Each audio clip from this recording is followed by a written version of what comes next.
Nobody knows what Dean did in the pouting room to calm himself down, but he'd always go in there red-faced and angry and come right back out all smiles again. You hear outside the door, you hear like, Hey, Macarena.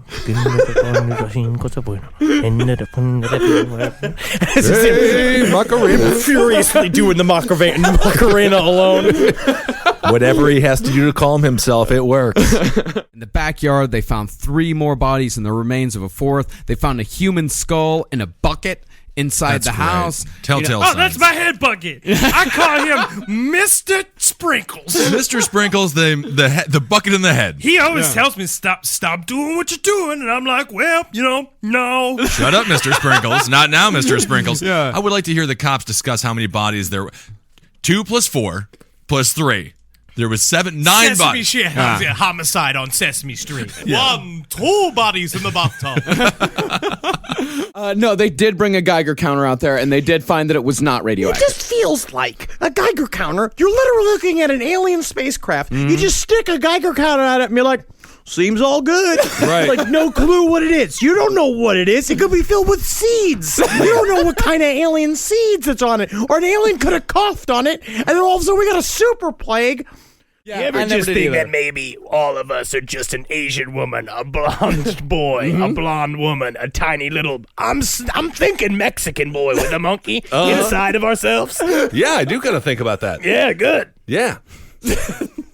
Can I have $5? Do you need $5? Oh, you just bought into my religion, so yeah, I need $5. Oh, now I am one of your I'm one of your followers? Yeah, you got to tithe, right? Also, your knees are scorpions. Wait a second. I fell asleep there for a second. Okay. Very good. In a 1980 Honda Prelude. Now, nothing says get a woman into a sex basement to tie her up, rape her, make her do your washing and your cooking like a beautiful, beautiful Matt Gray Honda Prelude. A Honda Prelude. And that brings us to our sponsorship for this episode, brought to you by the Honda Prelude. Looking to go kill and murder and maim a woman? Why not try a Prelude? And guess what? You can keep a dead baby in the glove compartment.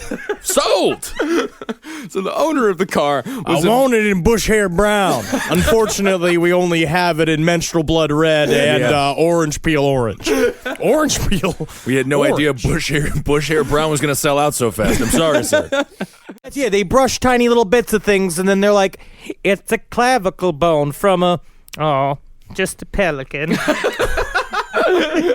The idea is that you fill the sky with tiny particles of aluminum or sulfur that have a high reflective rate, and they basically create these sort of crystals. And the idea is to reflect away the sun's rays in order to cool the planet Earth, which is retarded. Well, it sounds like a very smart way to do it. It just sounds like a guy's like, all you got to do, all right, global warming. The problem is what we must do is defeat the sun. I say we build a hose 30 miles wide and 100 miles long and point it at that nefarious hot sun, and we squinch it. We got to squinch it using nothing but God's own water. He gave us the fuel to stop that nefarious sun, because that's the problem, because I think roses are made for fags. And I refuse to believe God would allow this furnace to grow all these little fag totems for our pleasure. I hate to see it. And as much as I hate the idea of wrapping my precious callous lips around the thick cock of my friend Jeff. Yeah, you ever do that before, or with Jeff and his? On a bet. Bet. I see. I bet you won or lost. Let me show you all the rubber I've collected. No, though. I think you just put diapers on them and you'd make it a silent problem. That's how other people dealt with it, except for talk with comedian Jermaine Fowler, who told me he peed his pants until the age of 12. And I said, that's really fucked up, because we were talking about Kenneth Bianchi peeing his pants. And he said, he just did it out of pure laziness. Well, we'll keep an eye on him. Did you have that conversation in confidence? What? I think it'll be fun. So, of course, most of these employees, they did not get along with Charles. His main rival was a man named Charles Parenteau, who also happened to be the person who took a chance on the strange, oddly muscular Chinese man. During one argument they were having about the workload, Parenteau yelled, "You goddamned Chinaman. I never should have gotten you this job. You don't think I got myself the job? Look at these strong shoulders. Look at these strong knees. You don't know what I bring to River Company. You don't know what I bring. Parent, what I'm gonna, Daddy, yeah. You don't know what I do. Me and my buddy Renner. I hate him. He hates when I say Renner. My friend Renner and I are gonna have time with you. You mean Leonard? Leonard. Yeah, I said Leonard. You don't know what I bring to friendship. When they asked him about this during the trial, this is what Ing would say he used these chants in the spirit of. No. It's very jocular type of rocker room talk. It was jocular. Jocular. No, yeah, I joke around. And so when I say how a teacher would say joke around, I said jocular. Jocular. Well, the records show that he meant jocular. How football guys joke around. Yeah. The no gun, no fun thing. Yeah, it's fun. It's for football players or lacrosse players. They get together and they all laugh about, no gun, no fun. It's fun. Yeah. It'll be fun. You don't know what I bring to the movie company. That's a good friend match. He should have stayed with this guy. No. You kick fuck higher, okay? No. What you do here, you rook. I don't mean to offend, never mean to offend. It's most honorable with people who are friends to Charles Ing. But I have to say, you look gay when you cook right, when you kick like that, okay? So, yep, you gotta stick it up. Yep, make your foot real stiff. Make your butt. Zebra hat. Now you're doing the kickflip kick. We should do this before we eat next time. Yes, I am nauseous. Yeah. Always getting sick. So, of course, most people did not like Charles Ing. Because I got to tell you, Charlie, hanging out with this, it's like, I just don't think most people really understand what you bring to the table in a friendship. That's what I said. Nobody understands. I mean, at this point, the only thing that he does bring into the friendship is kicking pencils out of people's hands, right? That's really it. The bitter cookie was made by scientists in the same lab they were using to experiment with botulism. Some societies would call this bitter cookie a bit of an ookie cookie. It's an ookie cookie. But it seems that young Asahara here has lost the game of bitter cookie and must be forced to eat it. Now, my thing is that but at some point, I do believe if I had not discovered masturbation, I think I would have been president. No. It's called your edge. Ugh. Yo, what? I thought edging edge was when you run your teeth over the head. No. Edging is when you bring yourself to almost to the point of ejaculation. Like you're like, oh, I'm coming. Right before you say, oh, I'm coming. That's when you stop. But I always save it. Oh, that's and then why you got to put a pizza in the oven, put the oven timer for 7 minutes, and then pizza's ready. Or just always be waiting for a package from UPS, because pretty much as soon as I'm at that point, fully nude from the waist down, that's when the package decides to come. You leave your shirt on? Yeah. No, I get fully nude. Oh, I gotta be There's fully something about nude. it. There's I something can't even about wear. I can't even wear socks. I feel dirtier if I have the shirt on. No, I leave my full clothes on. Sometimes I just pull out the penis through the pants. Oh no! See, if I have a shirt on, I feel like a dad. I gotta be ready to go just in case there's a fire in the kitchen. I put a suit jacket on. You treat yourself extra nice. Yeah. It's like you're taking yourself out on a date.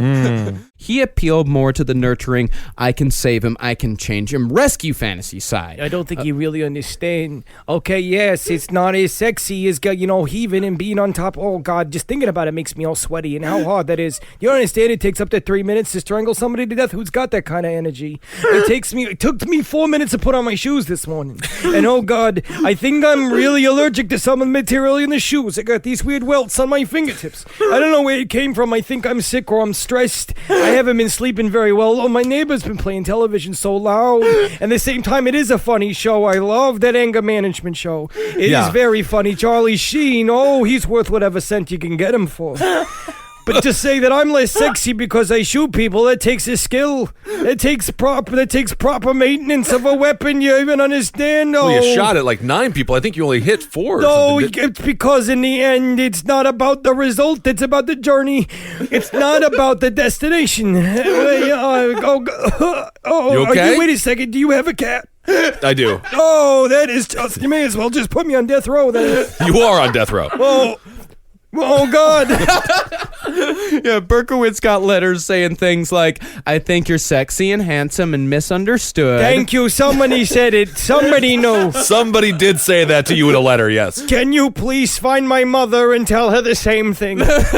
And one woman even signed her letter, David's girl. Oh, listen, I can't be immediately signed into some ownership pact with you. You're not my girl, but I would like to be with someone that, like two birds in the sky flying in the same direction. I don't want to own you. I don't want to. Oh, God, tell me you haven't had an almond in the last 36 hours? Yeah, I actually have some in my pocket. Oh, God, I'm just literally. Oh, I am blowing up. I'm turning into a regular Louis Anderson over here. Someone get me some ointment. Oh, God, my feet. I spent 4 minutes putting on these shoes. Now I'm never going to be able to get them off. My feet are so swollen. Just for future reference, what aren't you allergic to? Air. These pants specifically. Those bits. And Garfield. Love that comic strip. Love lasagna, too, if only I could eat it. Yeah, it's a comic strip. You can't be allergic to that, I don't think. And David's most serious relationship involved a woman who knew him before his arrest. That affair lasted 8 years from 1977 until 1985. She wanted to get married, but for reasons unknown, Berkowitz declined. You're kind of fat. I mean, that doesn't seem like a nice reason not to date somebody. Jesus, David, you're kind of fat too. Yeah, but at the same time, I'm trying to move up. To where? What? From what? You're in Have you death seen row. Doreen Leoy? Oh, God. Now, that's the kind of mashuga I want to get on my click. You want... You want Ramirez's wife? I believe that this is also the victim that was found that a neighbor had to cover with a tarp because it was in the middle of, right next to a playground where a bunch of kids are running around, and they just went like, sorry, I hope you go to heaven. Just put the tarp over it. Yeah, just treat it like a canoe. Throw a tarp over it when you're not using it. Nothing like a nuclear scientist with nothing to lose. Okay. The baby is crying. Where is Marshka? Marshka, where? I guess that's what happens. Now you're a stay-at-home dad. I guess I will just sit around. Okay, what? Baby, you cry. What do I do? Dip you in cooling liquid. Oh, that's all you need. I just make the noise. You're like, oh, look at this. This did nothing for the shit on you. No. So she calls parents and asks if she can get candles to read marks in their room. Of course, the parents say it okay, but babysitter has one final request. She asks if she could cover up linen statue outside the bedroom window with blanket or cloth because it makes her nervous. Phone line is silent for a moment, and father who say, "Take children and get out of house. We will call militia. We do not have linen statue." Militia find all 3 of house occupants dead because KGB killed them for trying to cover linen statue. Then militia arrest parents for not having linen statue. Such is life in Moscow. Such is life in Moscow. I'd never have the confidence to wear white underwear. Never. I wore gray underwear the other day, What are you and talking about? I'm wearing white underwear right now. that's Texas. Yeah, it doesn't sit like you're sitting on a gravel pit when you're done with it. No, absolutely not. I would never sat on You people need to get a hold of your anuses. These I wouldn't risk it. If I wear white underwear, it looks like I've been sitting on the knee of a chimney sweep all day.